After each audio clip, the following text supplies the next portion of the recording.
பெரியவரை மதிக்கும் பண்பு உன்னிடம் இல்லை, அதனால் உனக்கு மண்ணுலகெங்கும் ஆலயம் இன்றி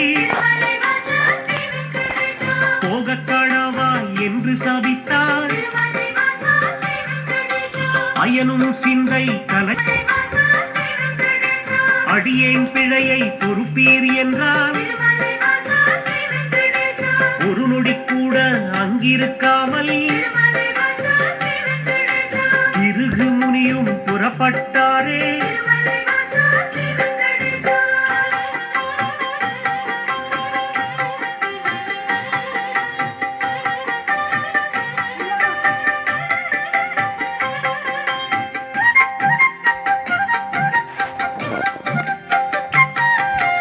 ஈசனை காண கைலாயலோகம் கண்ணிமை பொழுதில் முனிவரும் சென்றார். சிவனுடன் சக்தி இருவரும் ஒன்றாய்